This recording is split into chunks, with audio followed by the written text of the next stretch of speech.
नमस्कार। National integration camp 2021 Maharshi Dayanand university Rohtak, जिसकी theme एक भारत श्रेष्ठ भारत से ली गई है।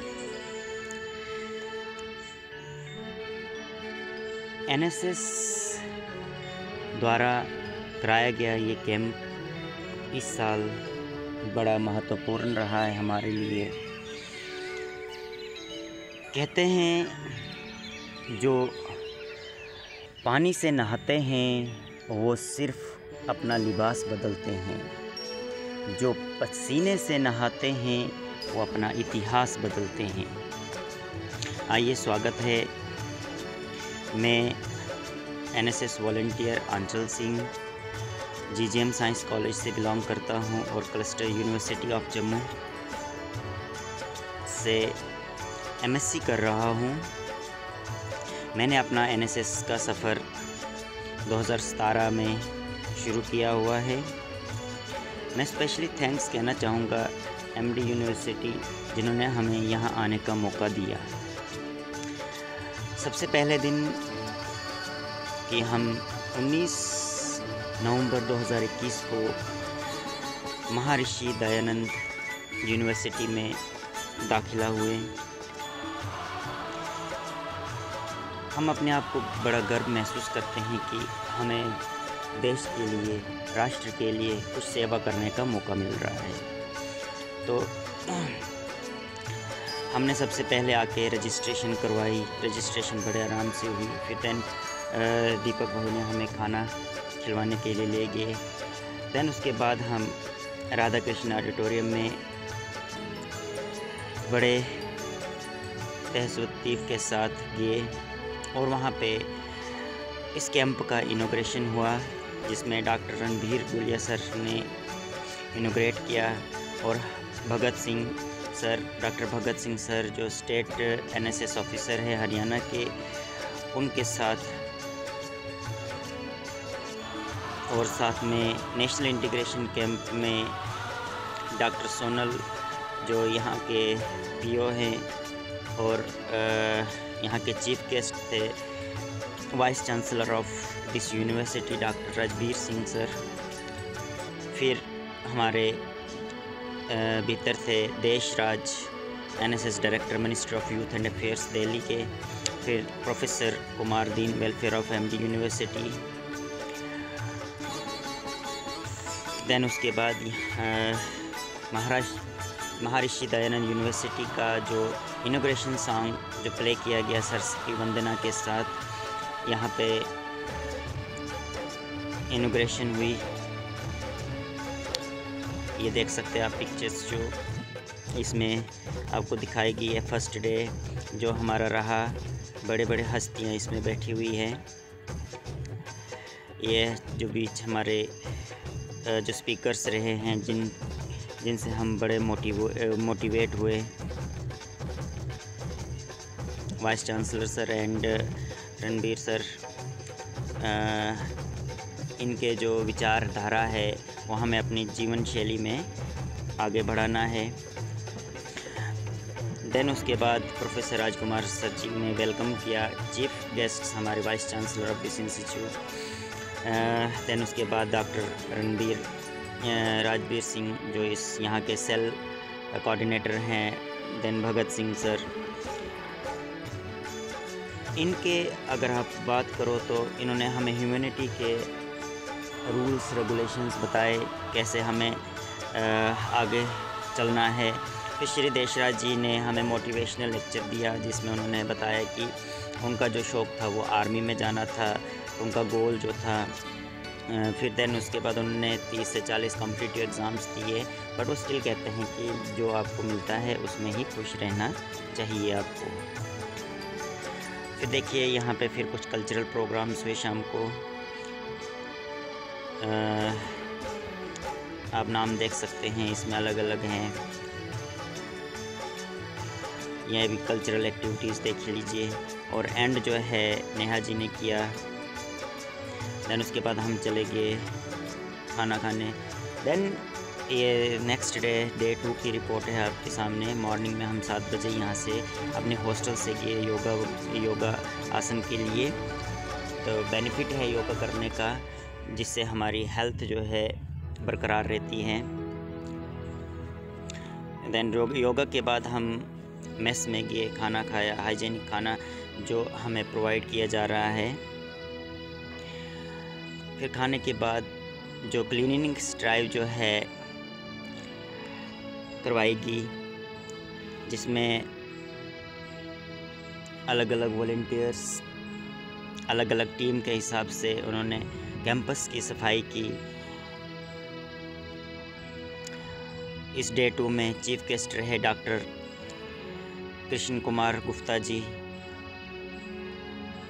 एक मौका होता है किसी से मिलने का, जो कृष्ण कुमार जी के साथ मिलने का मौका मिला। उन्होंने हमें, because he was the founder of NSS, तो इस वजह से वो फर्स्ट वॉलंटियर भी रहे। उन्होंने हमें बड़ा मोटिवेट किया, कैसे उन्होंने काम किया, कैसे वो नंगे पाँव गए हैं या बाय फुट वो सफ़र किया उन्होंने वॉलंटियर्स को इकट्ठा करने में। देन उसके बाद कैसे हमें NSS में अपनी पर्सनैलिटी को गेन करना है। फिर वो हमें बताते हैं कि जो NSS जो था वो उससे पहले NSS जो था नेशनल सर्विस कॉर्प्स था 1967 से पहले। और वो हमें ये भी बताते हैं कि 38 to 40 वॉलंटियर्स जिन्होंने इसमें पहले फ़र्स्ट टाइम पार्टिसिपेट किया था। ये देखिए पिक्चर जो है के गुप्ता जी की। आफ्टर लंच हमारे चीफ गेस्ट रहे डॉक्टर प्रताप सिंह मलिक जी। उन्होंने हमें अपना एक्सपीरियंस शेयर किया और 75th ईयर्स ऑफ सेलिब्रेटिंग आज़ादी का अमृत महोत्सव के बारे में बताया। उन्होंने हमें ऐसे फ्रीडम फाइटर्स के बारे में बताया कि जिसमें जिन फ्रीडम फाइटर्स ने हमारे लिए अपनी जान कुर्बान कर दी है। हमें उस आज़ादी का जो महोत्सव है वो या आज़ादी हमें ऐसे नहीं गवा देनी है। ये देखिए, आप देख सकते हैं कि यहाँ पे आज़ादी का अमृत महोत्सव के बारे में ऐसे ऐसे लीडर्स का जिनका हमें पता ही नहीं था, और उन सब के बारे में हमें बताया। और मुझे लगता है कि इन चीज़ों को हमें अपने जीवन में लागू कर देनी चाहिए। आज से ही प्रण लेना चाहिए कि हमें उन शहीदों को नहीं भूलना चाहिए। देन आप देख सकते हैं प्लांटेशन ड्राइव हुई उसके बाद।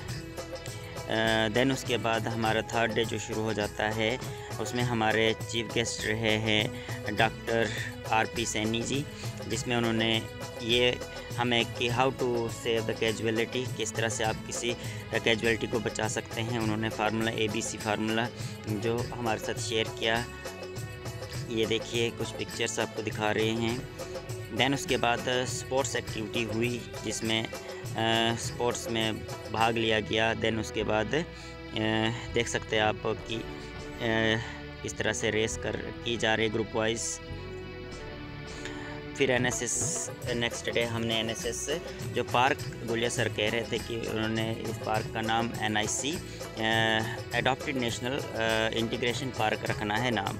तो उस पार्क में हमें क्लीनिंगनेस ड्राइव करने का मौका मिला, ये आप देख सकते हैं। देन उसके बाद चीफ गेस्ट रहे मिस्टर सुभाष अंबुजा जी, जिन्होंने हमें भारत के बारे में हमें बताया कि कैसे उन्होंने भी हमें फ्रीडम फाइटर्स, ग्रेट कुछ फ्रीडम फाइटर्स के बारे में बताया कि हमारी भारत की अखंडता कैसी है। गुरु नानक देव जी के बारे में बताया, गुरु तेग बहादुर जी के बारे में बताया, और भी बड़े सारे जो हमारे फ्रीडम फाइटर्स रहे उनके बारे में बताया। आफ्टर सेक्शन में फिर से हमें मौका मिला कि हमें फ़र्स्ट एड किट्स जो हमें अपने पास रखनी चाहिए, वो उनके बारे में फिर से हमें RP सैनी सर से जानने का मौका मिला। उन्होंने हमें ये भी बताया कि 2 सीटर, 3 सीटर या 4 सीटर सीट्स किस तरह बनाई जाती है अगर कोई विक्टिम कहीं ज़ख्मी हो, कहीं आग लगी हो वहाँ पे। तो देन आप देख सकते हैं फिर सिंगिंग कंपटीशन हुआ अलग अलग कंटेस्टेंट्स के बीच में। फिर ये कल्चरल एक्टिविटीज़ कुछ आप देख सकते हैं जो बड़ा कुछ कल्चर सीखने का मौका मिला यहाँ पे NIC कैंप में, अलग अलग स्टेट से आए हुए। फिर ये पुलवामा अटैक पे एक माइन बनाएगी। देन उसके बाद 5th डे की बात करें तो यहाँ पे योगा के बाद हमें जिस पार्क को अडॉप्ट किया था वहाँ पे चले गए, उसकी फिर से क्लीनिंगनेस की, थोड़े झाड़ियाँ वगैरह उसमें जो थी वो उठाई। देन उसके बाद हमारे जो चीफ़ गेस्ट रहे डॉक्टर आशीष दहिया सर, जिन्होंने हमें बड़ा सही लगा उनका लेक्चर, जिसमें उन्होंने बड़ा मोटिवेट किया हरियाणा कल्चर के बारे में, हेरिटेज, उनका खाना पीना, रहन सहन, सब कुछ उन्होंने कैसे हमारे साथ शेयर किया। देन फिर यहाँ की लिटरेसी कितनी है, 76% है, पॉपुलेशन है, डिस्ट्रिक्ट्स है, एरिया वगैरह वेदास के बारे में बताया गया। और यहाँ का जो फेमस करेक्टर ताऊ, और उन्होंने ये भी बताया कि यहाँ पे कोई भी शेड्यूल्ड ट्राइब जो है यहाँ पे नहीं है। आफ्टर लंच के बाद हमारे बीच KP मेहल सर रहे, जो लॉ डिपार्टमेंट से बिलोंग करते हैं, जिन्होंने हमें लॉज के बारे में बताया, एक भारत श्रेष्ठ भारत कैसे बनाना है, कल्चर एक्सचेंज कि भारत एक सांस्कृतिक देश है जिसमें अलग अलग कल्चर मिले हुए हैं, और फिर भी हम कामना करते हैं कि हमारा एक भारत श्रेष्ठ भारत सबसे ऊपर रहे। कुछ पॉइंट्स उन्होंने हमारे साथ डिस्कस किए थे, फंडामेंटल राइट्स, फंडामेंटल ड्यूटीज़, हमें कैसे अपनी डेवलपमेंट, साइंटिफिक डिग्निटी को डेवलप करना है, नेचर को कैसे सेफ गार्ड करना है, ये सारी चीज़ें उन्होंने हमें बताया है। देन उसके बाद पोस्टर मेकिंग कंपटीशन हुआ, और पोस्टर मेकिंग कंपटीशन के बाद स्टेट वाइज सभी स्टेटों का अलग अलग डांस है। देखिए आप कैसे देख सकते हैं, गुजराती डांस है, तेलंगाना का है, असम का है, देन उसके बाद जम्मू कश्मीर, देन उसके बाद देखिए अलग अलग तरह के यहाँ पे आपको डांस देखने के मिलते हैं। पंजाबी आ गया, फिर हिमाचली आ गया, हरियाणवी आ गया, देन उत्तराखंडी आ गया। तो इस तरह से फिर आज मॉर्निंग में जो रैली निकाली गई एक भारत श्रेष्ठ भारत की, इसी के साथ मैं सभी को धन्यवाद कहना चाहूँगा।